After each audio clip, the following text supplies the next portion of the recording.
Hi student, இன்றைக்கி நம்ம என்ன பார்க்க போகிறோம்னா இயல் 3 6th ஓல்டு டேர்ம், அதாவது ஃபஸ்ட்டு டேர்மில் உள்ள லெசன் 3 தான் நம்ம இன்றைக்கி பார்க்க போகிறோம். ஆல்ரெடி 2 லெசன் பிளேலிஸ்ட்டில் இருக்குது, பார்த்துக்கோங்க. இன்றைக்கி இயல் 3 பார்க்கலாம். நான்மணிக்கடிகை. மனைக்கு விளக்கம் மடவார் மடவார் தனக்கு தகைசால் புதல்வர் மணக்கினிய காதல் புதல்வருக்கு கல்வியே கல்விக்கும் ஓதின் புகழ்சால் உணர்வு.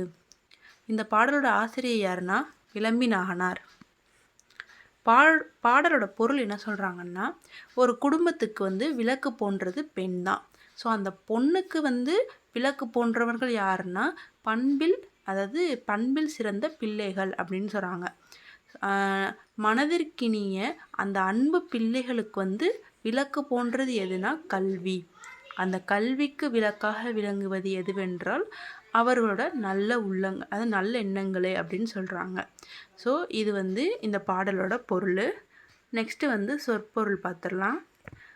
மடவார் அப்படின்னா பெண்கள், தகைசால்னா பண்பில் சிறந்த, மனக்கினியனா மனதுக்கு இனிய, காதல் புதல்வர்னா அன்பு மக்கள், ஓதின்னா எதுவென்று சொல்லும் பொழுது. ஓதின்னா என்னென்னா எதுவென்று சொல்லும் பொழுது, புகழ்சால்னா புகழை தரும், உணர்வுனா நல்லெண்ணம். இதுதான் அதோட சொற்குறிப்பு. ஆசிரியர் குறிப்பு பார்த்துடலாம். இந்த நூலோட ஆசிரியர் குறிப்பு விளம்பி நாகனார். விளம்பிங்கிறது ஊர் பெயர், நாகனாருங்கிறது அந்த புலவரோட பெயரை குறிக்குது. ஸோ விளம்பிங்கிறது ஊர் பெயர், நாகனாருங்கிறது அந்த புலவரோட இயற்பெயரை குறிக்குது. நூல் குறிப்பு பார்த்தோம்னா நான்மணிக்கடிகை. இந்த நூலை பிரித்து எப்படி எழுதலாம்னா 4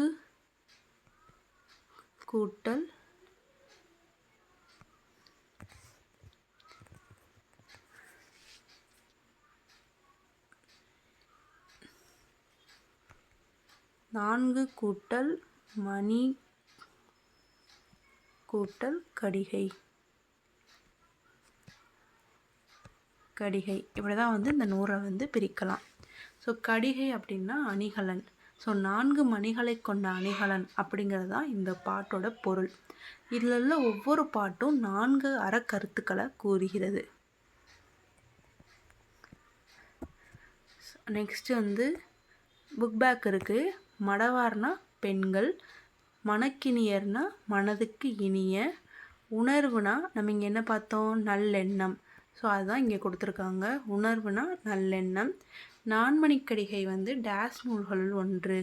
நான்மணிக்கடிகை 11 கீழ்கணக்கு நூல்களுள் ஒன்று. ஸோ இதில் என்ன கொடுத்துருக்காங்களோ அதுதான் புக் பேக்கில் கேட்டிருப்பாங்க. ஸோ 11 கீழ்கணக்கு நூல்களுள் ஒன்று. நான்மணிக்கடிகையோட நூலோட ஆசிரியர் யாருன்னா விளம்பி நாகனார். மனைக்கு விளக்கம் என்னது, மடவார். அதுதான் ஆன்சரு.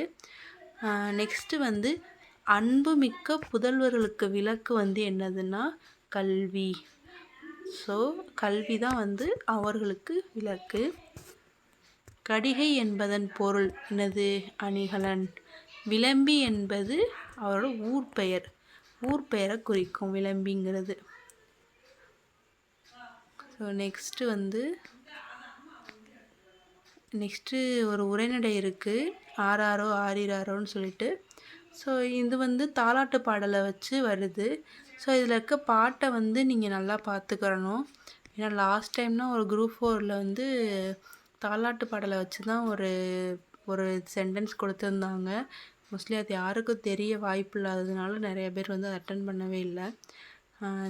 அடுத்து ஸோ நான் எப்படின்னா இருக்கும், எந்தெந்த ஊரில் என்னென்ன பாட்டுலாம் பாடுறாங்க அந்த மாதிரி, கிராமப்புறத்தில் எப்படி பாடுறாங்க, நகரமாக இருந்தால் கானா பாடல்கள் பாடுவாங்க. அதை இங்கே கொடுத்துருக்காங்க. நகர்ப்புறமாக இருக்கிறவங்க கானா பாடுவாங்க. நாட்டுப்புறத்தில் இருக்கவங்க நாட்டுப்புற பாடல் பாடுவாங்க.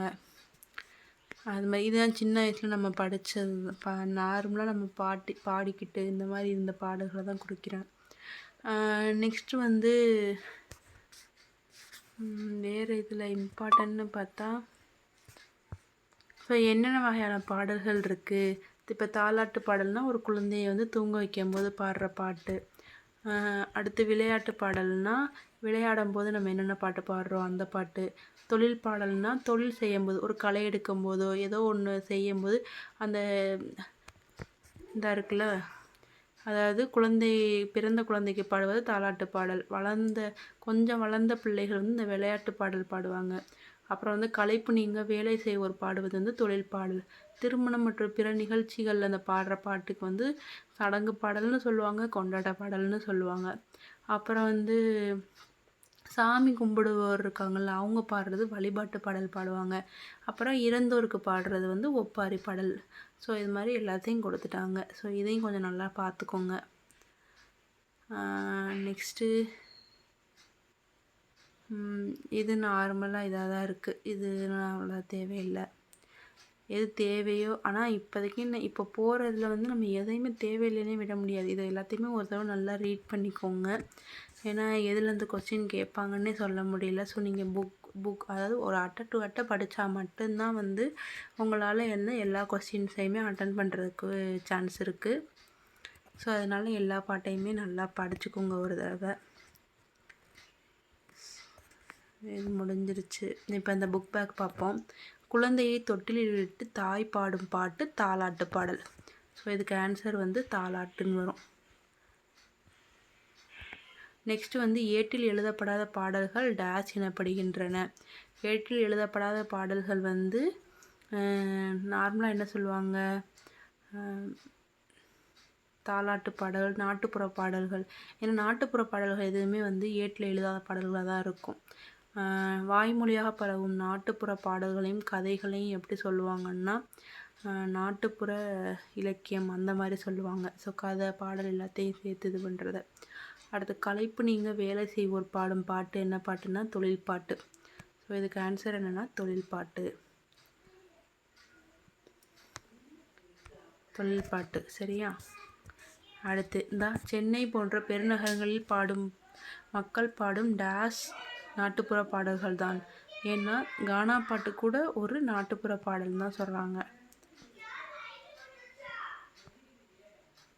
அடுத்து வந்து சாமி கும்பிடுவோர் பாடும் பாடல் வந்து வழிபாட்டு பாடல். ஸோ அதை நல்லா பார்த்துக்கோங்க.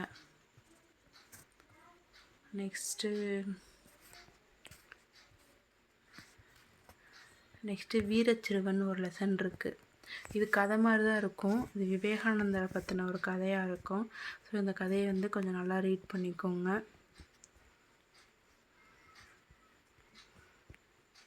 அடுத்து வந்து புக் பேக்கில் இலக்கணம் இருக்குது. ஆக்சுவலி சொலவடைன்னு சொல்லுவாங்கள்ல, மக்கள் வந்து நார்மலாக பேசும்போது நார்மலாக சொலவடை மாதிரி பேசுவாங்க. ஸோ அதை தான் வந்து இங்கே சொல்கிறாங்க. என்னென்னா கோழியை கேட்டால் ஆணம் காய்ச்சுவாங்க. அதாவது கோழியை கேட்டால் ஆணம் காய்ச்சுவாங்க அப்படின்னு சொல்கிறாங்க. ஸோ ஆணம்னா குழம்பு, அதை குறிக்கிறது. நிறைய இடத்துல ஆணம் தான் சொல்லுவாங்க குழம்ப. அப்புறம் வந்து அளக்குற நாளைக்கு அகவிலை தெரியுமா. நாளினா தானியங்களை அளக்குற அந்த படி இருக்கும்ல, அது அந்த படியை அளக்குறமே அந்த படிக்கா தெரியும் அதோட அகவிலை என்ன அப்படின்னு அந்த மாதிரி கேட்குறது. அப்புறம் வந்து திறந்த வீட்டுக்கு திறவுகோல் எதற்கு அப்படின்னு சொல்கிறது. ஸோ இதெல்லாம் வந்து நார்மலாகவே வந்து கிராமங்களில் வந்து மக்கள் நார்மலாக பேசுனது தான் சொல்கிறாங்க. சேர்த்தெழுதுகன் இருக்குது. ஆக்சுவலி சிலபஸ்லேயே இருக்குது. பாடலை ப்ளஸ் சொன்னேன் அப்படின்னா இங்கே இச்சுன்னு ஒரு எழுத்து வரும். பாடலை சொன்னேன். கடவுளை ப்ளஸ் கண்டேன், கடவுளை கண்டேன்.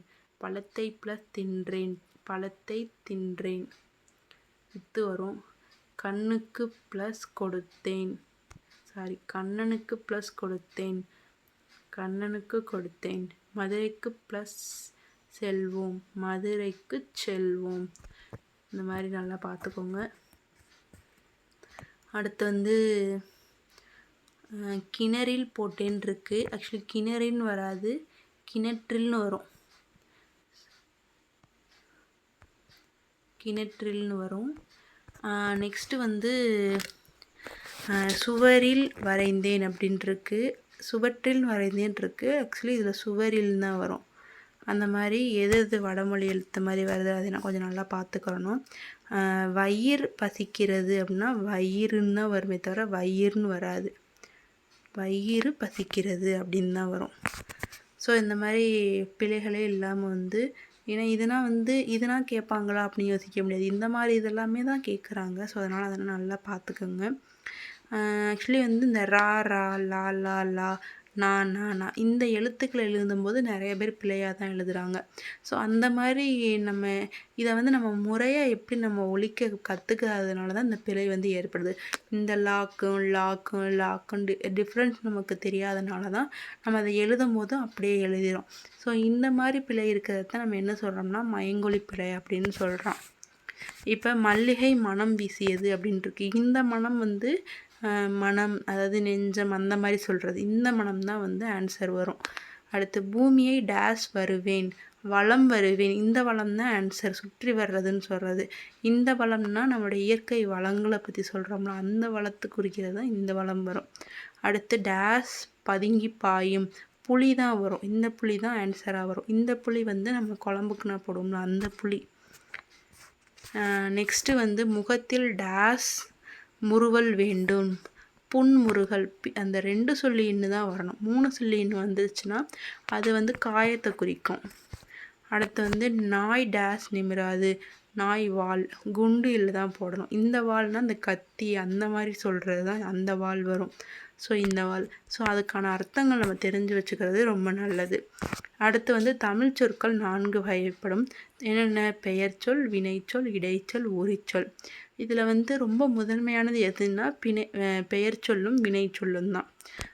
இப்போ என்ன சொல்கிறாங்க, செல்வி வந்தாள் என்னும் சொல்லு. செல்விங்கிறது பெயர் சொல்லாக இருக்கும், அந்த வந்தாள்ங்கிறது வினை சொல்லாக இருக்கும். ஓகேவா? ஸோ வினைனா அது ஒரு செயலை குறிக்கிறது அப்படின்னு சொல்கிறாங்க. இப்போ வந்து இதில் எப்போவுமே வந்து ஃபஸ்ட்டு வர்றது எல்லாமே வந்து பெயர் சொல்லாக தான் இருக்கும். ஸோ மரம் ஆடியதுன்னா மரம்ங்கிறது பெயர் சொல்லாக இருக்கும், ஆடியதுங்கிறது ஒரு வினை சொல்லாக இருக்கும்.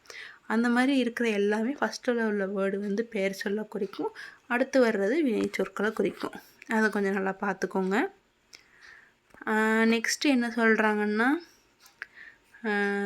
கீழ்கண்ட சொற்றொடரில் உள்ள பொருத்தமான பெயர் சொல்லை இட்டு நிரப்புக. டேஷ் தூங்கினான், ஏதாவது ஒரு பெயர் சொல் போட்டு அவன் தூங்கினான் அந்த மாதிரி சொல்லலாம். அவன் தூங்கினான், இல்லை அவள் தூங்கினான் அந்த மாதிரி. ஸோ அதை இதில் குறிக்கும்.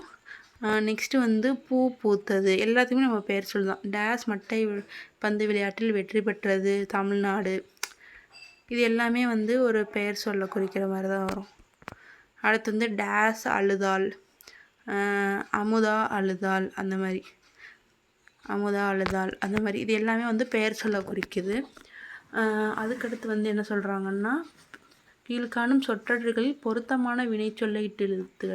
ஸோ வினைச்சொல் வந்து இங்கே கொடுக்க சொல்கிறாங்க.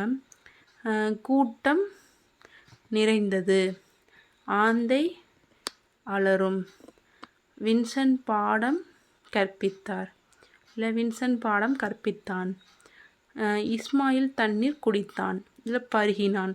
ஸோ இந்த மாதிரி வர்றது ஃபுல்லாமே எப்படி இருக்குன்னா, வினையை ஒரு செயலை தானே குறிக்கிது. ஸோ அது எல்லாமே வந்து வினை சொற்களில் வரும்.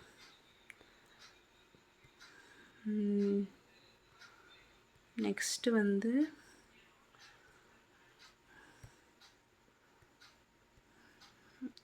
அவ்வளோதான், முடிஞ்சிருச்சு.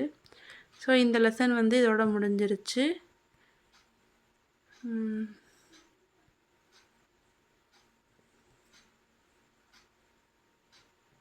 வேறு என்ன இருக்குது?